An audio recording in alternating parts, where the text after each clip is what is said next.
Nantes bouge, invente, agit, se raconte. Nantes inspirante. Un podcast de Nantes Métropole.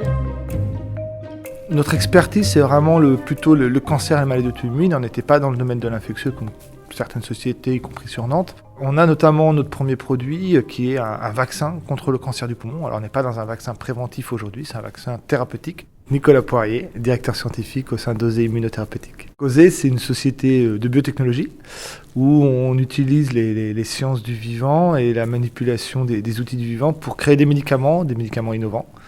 Et donc la particularité à Osé, c'est qu'on est on va dire un leader dans le domaine de l'immunologie. Quand on a été confiné un peu comme tout le monde, c'est vrai qu'on est des scientifiques, on est des chercheurs très curieux et très inquiets en tant que citoyens.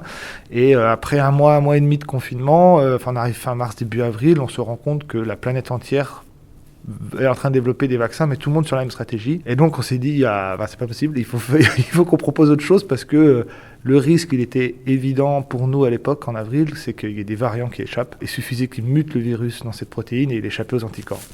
Donc puisqu'on avait cette technologie de vaccination, mais pas avec des anticorps, avec des lymphocytes, pour combattre des cellules tumorales dans le poumon, c'est un peu la même chose que des cellules infectées dans le poumon. On a travaillé à redévelopper un nouveau vaccin avec cette nouvelle approche. Donc l'idée, elle est d'élargir la réponse à tous les variants, la protection, et de prolonger dans le temps, éviter ces campagnes de vaccination tous les 6 mois ou tous les ans.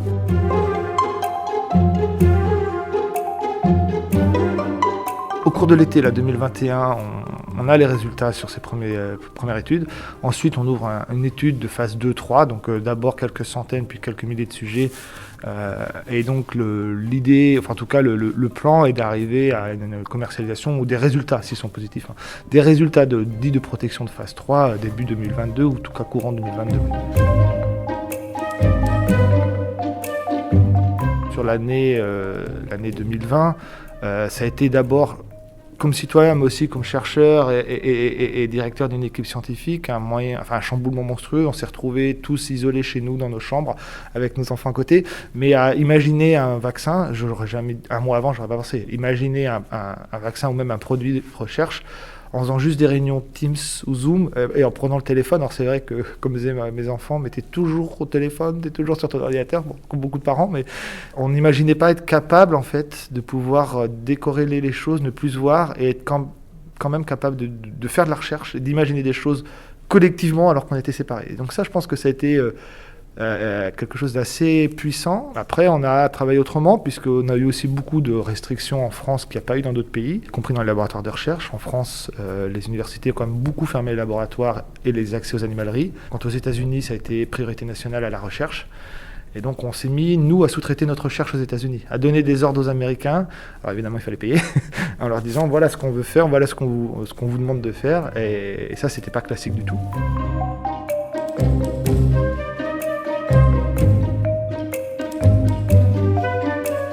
En mars 2020, tous nos essais cliniques qui s'arrêtent. Donc dans ces situations-là, on a un management et un conseil d'administration qui est plutôt en mode survie. Il faut garder les capitaux, payer les salaires, faire le dos rond et attendre que l'orage passe.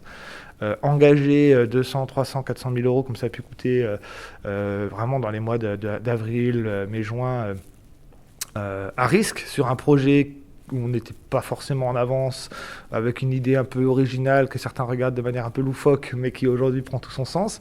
C'était un énorme risque. Et donc, le fait d'avoir une aide de la métropole, vraiment, c'est vraiment le maître mot, ça dérive. C'est-à-dire qu'on engage ses dépenses, on ne paye pas tout, je crois ça a dû nous permettre de couvrir 50% des coûts initiaux.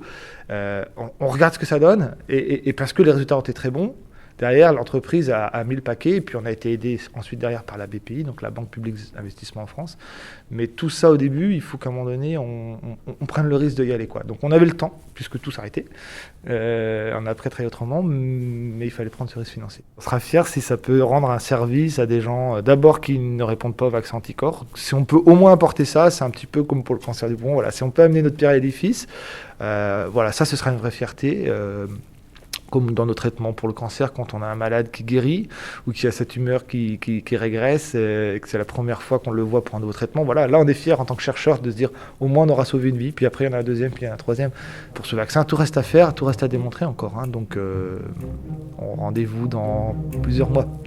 Nantes Inspirante, un podcast de Nantes Métropole.